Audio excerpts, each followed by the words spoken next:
श्रीगोपाल सहस्रनाम स्तोत्रम् ध्यानम् कस्तूरी तिलकम् ललाटपटले वक्षस्थले कौस्तुभम्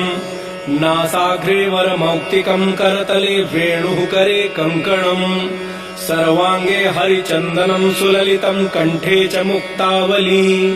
गोपस्त्री परिवेष्टितो विजयते गोपालचूडामणिः स्तोत्रम् ॐ क्लीं देवः कामदेवः कामबीजशिरोमणिः श्रीगोपालो महीपालः सर्ववेदाङ्गपारगः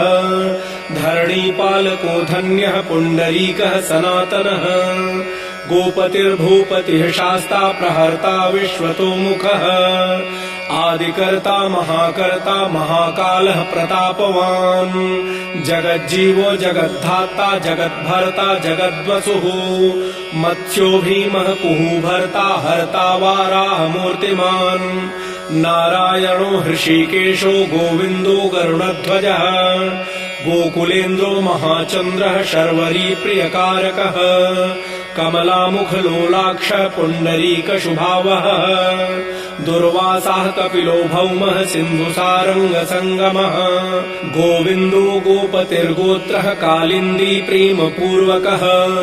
गोपस्वामी गोकुलेन्द्रो गोवर्धनवरप्रदः नन्दादिगोकुलत्राता दाता दारिद्र्यभञ्जनः सर्वमङ्गलदाता च सर्वकामप्रदायकः आदिकर्ता महीभर्ता सर्वसागरसिन्धुजः गजगामी गजोद्धारी कामी कामकलानिधिः कलङ्करहितश्चन्द्रो बिम्बास्यो बिम्बसत्तमः मालाकारः कृपाकारः कोकिलास्वरभूषणः रामो नीलाम्बरो देवो हलिदुर्दममर्दनः सहस्राक्षपुरीभेत्ता महामारी विनाशनः शिवः शिवतमो भेत्ता बालारातिप्रपूजकः कुमारी वरदायी च वरिण्यो मीनकेतनः नरो नारायणो धीरो राधापतिरुदारधीः श्रीपतिः श्रीनिधिः श्रीमान् मापतिः प्रतिराजः वृन्दापतिः कुलग्रामी धामी ब्रह्म सनातनः रेवतीरमणो रामश्चञ्चलश्चारुलोचनः रामायण शरीरोऽयं रामी रामः श्रियःपतिः शर्वरः शर्वरी शर्वः सर्वत्र शुभदायकः राधा राधयितो राधी राधा चित्तप्रमोदकः राधारति सुखोपेतो राधा मोहन तत्परः राधावशीकरो राधा हृदयाम्भोज षट्पदः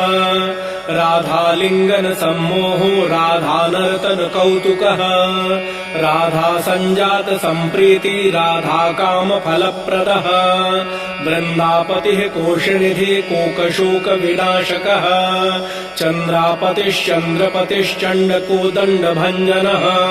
रामो दाशरथी रामो भृगुवंश समुद्भवः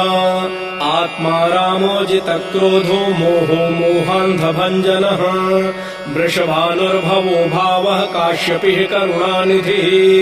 कोलाहलो हलीहाली हेलीहलधर प्रियः राधामुखाब्जमार्तण्डो भास्करो रविजो विधुः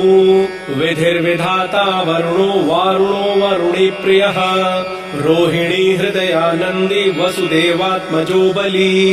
नीलाम्बरो रौहिणेयो जरासन्धवधूमलः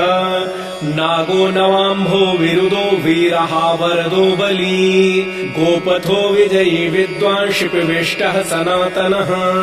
परशुराम वचोग्राही वरग्राही शृगालः दमघोषोपदेष्टा च रथग्राही सुदर्शनः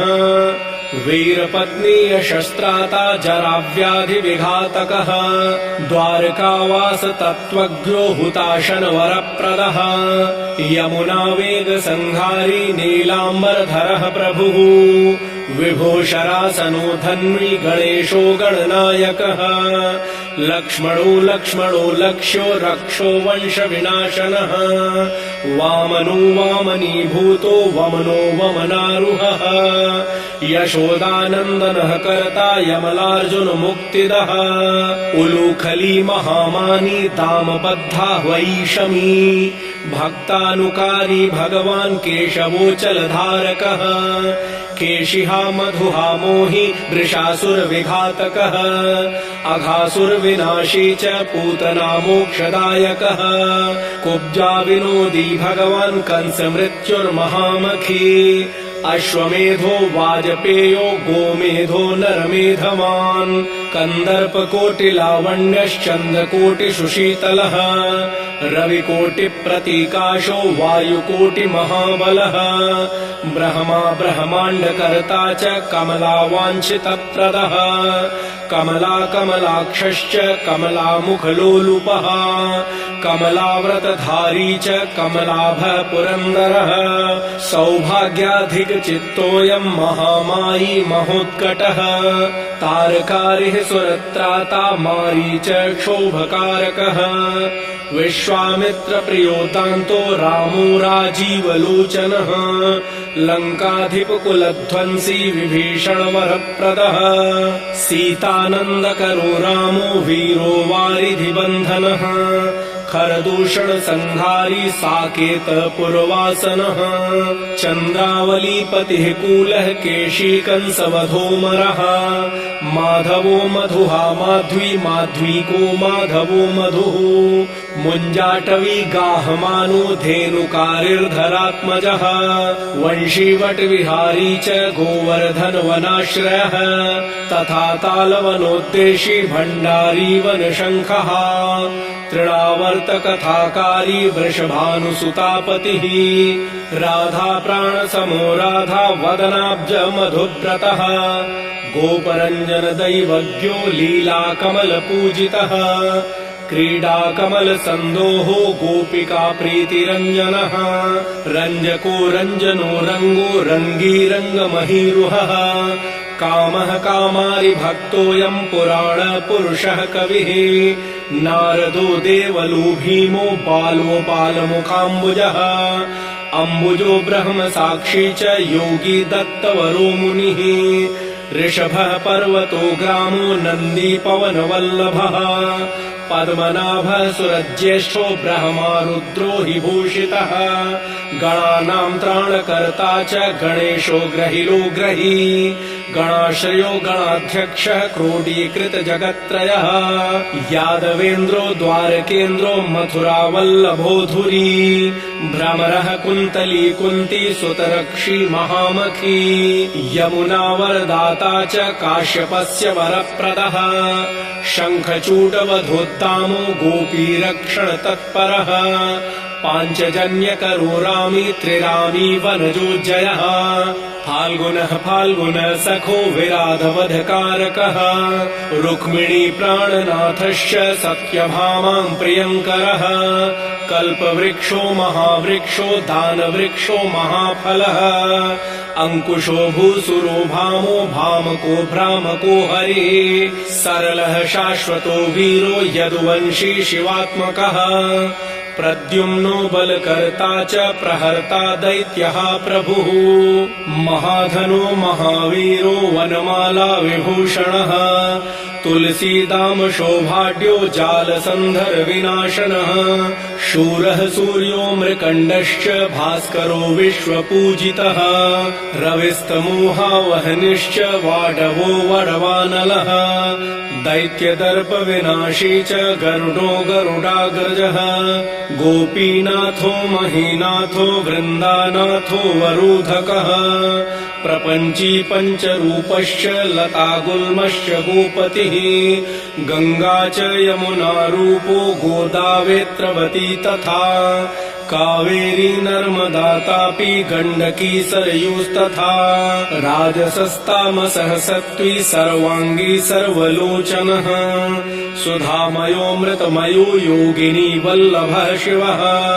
बुद्धो बुद्धिमतां श्रेष्ठो विष्णुर्जिष्णुः शचीपतिः वंशी वंशधरो लोको विलोको मोहनाशनः रवरावो रवो रावो बालो बालबलाहकः शिवो रुद्रो नलो नीलो लाङ्गलीलङ्गलाश्रयः पारदः पावनो हंसो हंसारूढो जगत्पतिः मोहिनी मोहनो मायी महामायो महामखी वृषो वृषा कपिः कालः काली दमनकारकः कुब्जा भाग्यप्रदो वीरो रजकक्षयकारकः कोमलो वारुणो राजा जलको जलधारकः हारकः सर्वपापघ्नः परमेष्ठी पितामहः खड्गधारी कृपाकारी राधारमण सुन्दरः द्वादशारण्य संभोगी शेषनाग फलालयः कामः श्यामः सुखः श्रीतः श्रीपतिः श्रीनिधिः कृतिः हरिर्हरो नरो नारो नरोत्तम इषुप्रियः गोपाली चित्तहर्ता च कर्ता संसारतारकः आदिदेवो महादेवो गौरी कुरुनाश्रयः साधुर्मधुर्विधुर्धाता भ्राता क्रूरपरायणः रोलम्बी च हयग्रीवो वानरारिर्वनाश्रयः वनं वनी वनाध्यक्षो महावन्द्यो महामुनिः स्यमन्तकमणिप्राज्ञो विज्ञो विघ्नविघातकः गोवर्धनो वर्धनीयो वर्धनी वर्धनप्रियः वर्धन्यो वर्धनो वर्धि वर्धिन्यः सुमुखप्रियः वर्धितो वृद्धको वृद्धो वृन्दारक जनप्रियः गोपाल रमणी भर्ता साम्बकुष्ठ विनाशनः रुक्मिणी हरणः प्रेम प्रेमी चन्द्रावलीपतिः श्रीकर्ता विश्वभर्ता च नरो नारायणो बली गणो गणपतिश्चैव दत्तात्रेयो महामुनिः व्यासो नारायणो दिव्यो भव्यो भावुकधारकः स्वः श्रेयसं शिवं भद्रं भावुकं भविकं शुभम् शुभात्मकः शुभः शास्ता प्रशास्ता मेघनादः ब्रह्मण्यदेवो दीनानामुद्धारकरणक्षमः कृष्णः कमलपत्राक्षः कृष्णः कमललोचनः कृष्णः कामी सदा कृष्णः समस्तप्रियकारकः नन्दो नन्दी महानन्दी मादी मादनकः किली मिली हिली गिली गोली गोलो गोलालयो गुली गुग्गुली मारकी शाखी वटः पिप्पलकः कृते म्लेक्षः कालहर्ता च यशोदायश एव च अच्युतः केशवो विष्णुः हरिः सत्यो जनार्दनः हंसो नारायणो लीलो नीलो भक्तिपरायणः जानकी वल्लभो रामो विरामो विघ्ननाशनः सहस्रांशुर्महाभानुर्वीरबाहुर्महोदधिः समुद्रोऽब्धिकूपारः पारावारः सरित्पतिः गोकुलानन्दकारी च प्रतिज्ञा परिपालकः सदा रामः कृपारामो महारामो धनुर्धरः पर्वतः पर्वताकारो गयो गेयो द्विजप्रियः कम्बलाश्वतरो रामो रामायण प्रवर्तकः द्यौर्दिवो दिवसो दिव्यो भव्यो भावि भयापहः पार्वती भाग्य सहितो भ्राता लक्ष्मी विलासवान्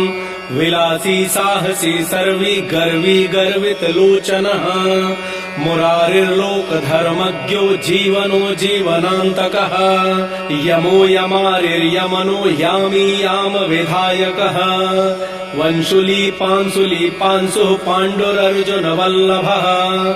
ललिता चन्द्रिका माली माली मालाम्बुजाश्रयः अम्बुजाक्षो महायक्षो दक्षश्चिन्तामणिः प्रभुः मणिर्दिन्मणिश्चैव केदारो बदराश्रयः बदरीवन सम्प्रीतो व्यासः सत्यवती सुतः अमरारी निहन्ता च सुधा सिन्धुर्विधूदयः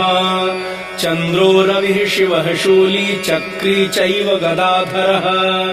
श्रीकर्ता श्रीपतिः श्रीतः श्रीदेवो देवकीसुतः श्रीपतिः पुण्डरीकाक्षः पद्मनाभो जगत्पतिः वासुदेवो प्रमेयात्मा केशवो गरुडध्वजः नारायणः परन्धाम देवदेवो महेश्वरः चक्रपाणिः कलापूर्णो वेदवेद्यो दयानिधिः भगवान् सर्वभूतेषु गोपालः सर्वपालकः अनन्तो निर्गुणोऽनन्तो निर्विकल्पो निरञ्जनः निरञ्जनः निराधारो निराकारो निराभासो निराश्रयः पुरुषः प्रणवातीतो मुकुन्दः परमेश्वरः क्षणवानिः सार्वभौमो वैकुण्ठो भक्तवत्सलः विष्णुर्दामोदरः कृष्णो माधवो मथुरापतिः देवकी गर्भसम्भूतो यशोदावत्सलो हरिः शिवः सङ्कर्षणः शम्भुर्भूतनाथो दिवस्पतिः अव्ययः सर्वधर्मज्ञो निर्मलो निरुपद्रवः निर्वाणनायको नित्यो नीलजीमूतसन्निभः कलाक्षयश्च सर्वज्ञः कमलारूपतत्परः ऋषिकेशः प्रीतवासो वसुदेवप्रियात्मजः नन्दगोपकुमारार्यो नवनीताशनः प्रभुः पुराणपुरुषः श्रेष्ठः शङ्खपाणिः सुविक्रमः अनिरुद्धश्चक्ररथः सारङ्गपाणिश्चतुर्भुजः गदाधरः सुरार्तिघ्नो गोविन्दो नन्दकायुधः वृन्दावनचरः शौर्यर्वेणुवाद्यविशारदः तृणावर्तान्तको भीमो साहसो बहुविक्रमः शकटासुरसंहारी बकासुरविनाशनः धेनुकासुरसंघातः पूतनारिः नृकेसरी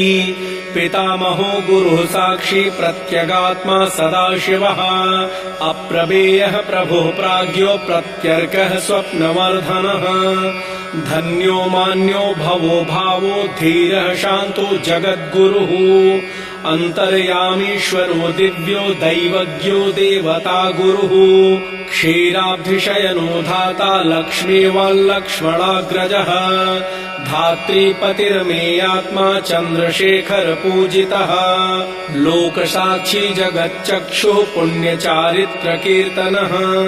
कोटिमन्मथ सौन्दर्यो जगन्मोहन विग्रहः मन्दस्मित ततमो गोपो गोपिका परिवेष्टितः फुल्लारविन्दनयनश्चाणूरान्ध्रनिषूदनः इन्दीवरदलश्यामो बहिर्बरहावतंसकः मुरलीनिनदाह्लादो दिव्यमाल्याम्बराश्रयः सुकपोलयुगः शुभ्रो युगलः सुललाटकः कम्बुग्रीवो विशालाक्षो लक्ष्मीवांशुभलक्ष्मणः पीनवक्षाश्चतुर्बाहुश्चतुर्मूर्तिस्त्रिविक्रमः कलङ्करहितः शुद्धो दुष्टशत्रुनिबर्हणः किरीटकुण्डलधरः कटकाङ्गदमण्डितः मुद्रिकाभरणोपेतः कटिसूत्रविराजितः मञ्जरीरञ्जितपदः सर्वाभरणभूषितः विन्यस्तपादयुगलो दिव्यमङ्गलविग्रहः गोपिकानयनानन्दः पूर्णचन्द्रनिभाननः समस्तजगदानन्दः सुन्दरो लोकनन्दनः यमुनातीरसञ्चारी राधामन्मथवैभवः गोपनारी प्रियोदान्तो गोपीवस्त्रापहारकः शृङ्गारमूर्तिः श्रीधाम तारको मूलकारणम् सृष्टिसंरक्षणोपायः क्रूरासुरविभञ्जनः नरकासुरहारी च मुरारिर्वैरिमर्दनः आदितेयप्रियो दैत्य भीकरश्चेन्दुशेखरः जरासन्धकुलध्वंसी कंसारातिः सुविक्रमः पुण्यश्लोकः कीर्तनीयो यादवेन्द्रो जगन्नुतः रुक्मिणीरमणः सत्यभामा जाम्बवती प्रियः मित्रविन्दाग्नजीति लक्ष्मणा समुपासितः सुधाकरकुले जातो अनन्तप्रबलविक्रमः सर्वसौभाग्यसम्पन्नो द्वारिकायामुपस्थितः भद्रासूर्यसुतानाथो लीलामानुषविग्रहः सहस्रषोडशस्त्रीषु भोगमोक्षैकदायकः वेदान्तवेद्यः संवेद्यो वैद्यब्रह्माण्डनायकः गोवर्धनधरो नाथः सर्वजीवदयापरः मूर्तिमान् सर्वभूतात्मा आर्तत्राणपरायणः सर्वज्ञः सर्वसुलभः सर्वशास्त्रविशारदः षड्गुणैश्वर्यसम्पन्नः पूर्णकामो धुरन्धरः महानुभावः कैवल्यदायको लोकनायकः आदिमध्यान्तरहितः शुद्धसात्त्विकविग्रहः असमानः समस्तात्मा शरणागतवत्सलः उत्पत्तिस्थितिसंहार कारणं सर्वकारणम् गम्भीरः सर्वभावज्ञः सच्चिदानन्दविग्रहः विश्वक्सेनः सत्यसन्धः सत्यवान् सत्यविक्रमः सत्यव्रतः सत्यसंज्ञः सर्वधर्मपरायणः आपन्नार्तिप्रशमनो द्रौपदी मानरक्षकः कन्दर्पजनकः प्राज्ञो जगन्नाटकवैभवः भक्तिवश्यो गुणातीतः सर्वैश्वर्यप्रदायकः दमघोषसुतद्वेषी बाणबाहुविखण्डनः भीष्मभक्तिप्रदो दिव्यः कौरवान्वयनाशनः कौन्तेय प्रियबन्धुश्च पार्थस्यन्द्यनसारथिः नारसिंहो महावीरः स्तम्भजातो महाबलः प्रह्लादवरदः सत्यो देवपूज्यो भयङ्करः उपेन्द्र इन्द्रावरजो वामनो बलिबन्धनः गजेन्द्रवरदः स्वामी सर्वदेव नमस्कृतः शेषपर्यङ्कशयनो वैनतेयरथो जयी अव्याहतबलैश्वर्यसम्पन्नः पूर्णमानसः योगेश्वरेश्वरः साक्षी क्षेत्रज्ञो ज्ञानदायकः योगिहृत्पङ्कजावासो योगमाया समन्वितः नादबिन्दुकलातीतश्चतुर्वर्गफलप्रदः शुषुम्णामार्गसञ्चारी देहस्यान्तरसंस्थितः देहेन्द्रियमनः प्राणसाक्षी चेतः प्रसादकः सूक्ष्मः सर्वगतो देही ज्ञानदर्पणगोचरः तत्त्वत्रायात्मको व्यक्तः कुण्डली समुपाश्रितः ब्रह्मण्यः सर्वधर्मज्ञः शान्तो दान्तो गतक्लमः श्रीनिवासः सदानन्दो विश्वमूर्तिर्महाप्रभुः सहस्रशीर्षा पुरुषः सहस्राक्षः सहस्रपात् समस्तभुवनाधारः समस्तप्राणरक्षकः समस्तसर्वभावज्ञो गोपिका प्राणवल्लभः नित्योत्सवो नित्यसौख्यो नित्यश्रीनित्यमङ्गलः व्यूहार्चितो जगन्नाथः श्रीवैकुण्ठपुराधिपः पूर्णानन्दघनीभूतो गोपवेशधरो हरिः कलापकुसुमश्यामः कोमलः शान्तिविग्रहः गोपाङ्गनावृतोऽनन्तो वृन्दावनसमाश्रयः वेणुवादरतः श्रेष्ठो देवानां हितकारकः बालक्रीडासमासक्तो नवनीतस्य तस्करः गोपालकामिनी जारश्चोरजारशिखामणिः परञ्ज्योतिः पराकाशः परावासः परिस्फुटः अष्टादशाक्षरो मन्त्रो व्यापको लोकपावनः सप्तकोटिमहामन्त्र शेखरो देवशेखरः विज्ञानज्ञानसन्धानस्तेजो राशिर्जगत्पतिः भक्तलोकप्रसन्नात्मा भक्तमन्दारविग्रहः भक्तदारिद्र्यदमनो भक्तानां प्रीतिदायकः भक्ताधीनमनः पूज्यो भक्तलोकशिवङ्करः भक्ताभीष्टप्रदः सर्वभक्ताघौघनिकृन्तनः अपारकरुणा सिन्धुः भगवान् भक्ततत्परः। इति श्रीसम्मोहनतन्त्रे पार्वतीश्वरसंवादे गोपालसहस्रनामस्तोत्रम् सम्पूर्णम्। जय श्रीकृष्ण।